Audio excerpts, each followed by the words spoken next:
But we're really excited about the opportunity to play in the second game at the Garden, or a chance to play for the Beanpot Championship. So I think the guys are very excited. I think there's a buzz around campus about it. I think there's a buzz around the city. Obviously, the Beanpot's back. If everyone was paying attention last week, it felt like it was 15 years ago. So it was pretty exciting. And I'm hoping and expecting kind of the same environment for the championship. So really happy with the way we played down at Providence and the game in between, and really excited for these guys to have an opportunity to compete for the championship. All right. So if you want to ask any questions, please use the raise hand feature. We'll start with Rich Thompson. Hi, Albie. Just going from the third period against Harvard to the game at Providence, which is never a fun place to visit. What's Finneys' confidence level right now on the assumption he's between the pipes on Monday night? Vinny had good poise. I think, there was in between games, there was conversation of maybe playing Abel, but, Vinny played a lot of junior hockey. And I think the more and more he plays, the more comfortable he gets. So I think playing him again, he gained a little bit more comfort, a little bit more confidence in that game. So he's a competitor. So we're happy that he had another good result, and hopefully he can carry that into the Beanpot. Owen, go ahead. Coach, you touched on it again there in your opening statement. I noticed something you said after the Providence game was that like the Beanpot had kind of an old school vibe last week. I'm wondering like what kind of atmosphere you're expecting on Monday. Well, it was a little bit, especially in that second game, a little bit riotous. Like it was a pretty loud group. It seemed like a lot of people there for a long time. So I think people were enjoying themselves. I think there was a lot of, I think beer sales were good. So I think it's going to be a good event. I think it was more of like not only the students, but, just the community and youth hockey, and seeing a lot of people they haven't seen in a long time. I think everyone kind of came out and was excited to get a little bit back to normalcy, especially with it being off last year. Rick, go ahead. Hi, Coach. I see that BU is the home team for tomorrow night's game. How important is that in a game like this at a neutral site? Well, there's some level of importance, from a matchup standpoint. You have last change and getting maybe the right D or line out there that you want in different situations. So sometimes it's better to be at home. Sometimes you can overthink it too. Sometimes if you're the road team, you're probably just rolling lines a little bit more and not matching. So, it's a little bit of an advantage in some regards, but, at the end of the day, it's who executes and who else competes the other team. Rich, go ahead. Just playing on Thursday night, you got the extra day. Have you been able to really focus your practice on Northeastern specifically? Not too much, to be honest. Okay. No, we're just really worried about us and how we play and how we can execute our game. Obviously, they pose some challenges off the face-off dot, and they've got a really good face-off game.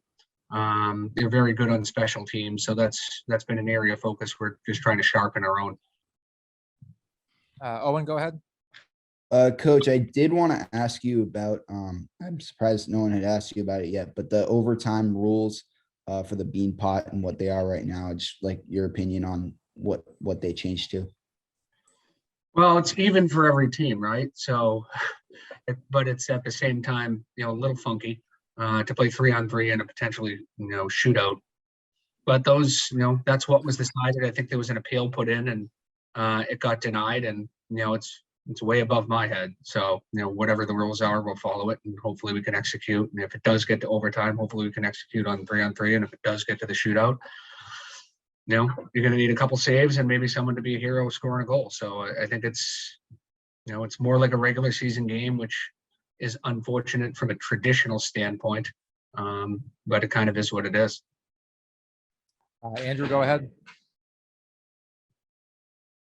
Not sure exactly how many players you have that were on the team 2 years ago, but there was a disappointing ending 2 years ago, a tough call, and we all remember. Is that something that you think your players that were on the team 2 years ago still hold on to as they get ready for tomorrow night? Maybe. I'm not really sure. No one's really talked about it. I think they're just they're just excited to play in the second game, and excited an opportunity to play Northeastern, a team that we played a couple times earlier this year, and hopefully play our best game at the right time. All right, we'll take 2 more questions. Rich, go ahead. Back to the goal situation. Just talk about the 6 defensemen, how they get acclimated to a new goalie. I mean, I know you knew Drew was coming, but just how did the defensemen get to work with a goalie and get comfortable with each other? Well, I think they get a lot of reps in practice, even with Vinny. So there's definitely some comfort, playing D zone, playing off face off, some of the stuff we do in practice. Our goalie D exchanges, we work with all 3 goalies out there. So I think just that communication is pretty consistent amongst the 3, especially on the breakouts.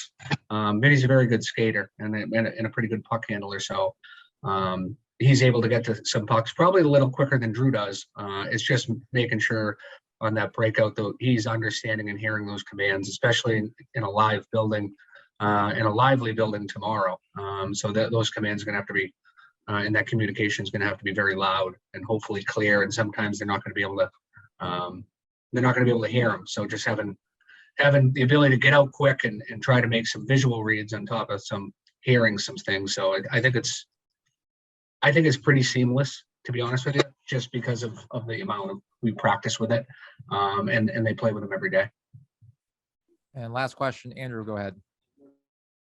Traditionally in this tournament, we do see an unheralded player step up. Have you ever seen anything like this, though, where you have both teams in the finals are going to their backup goalies? I know it's unusual circumstances this year, but I guess just speak to that, what we're seeing this year.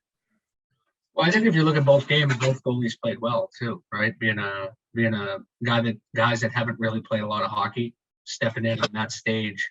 I thought Vinny handled himself well. I thought their goalie handled himself well. He made a couple of huge stops that win him that hockey game, and keep BC down. So I think it's a unique situation. I think it's obviously a unique situation with the Olympic team and how that entire situation transpired. But it's one man down, one man up. So it's a good opportunity for those guys to help their team win a hockey game and try to push for the starting job at some point. And you always got to be ready. You always got to be sharp, especially if you're not in that number 1 position. So both those guys have a great opportunity ahead of them.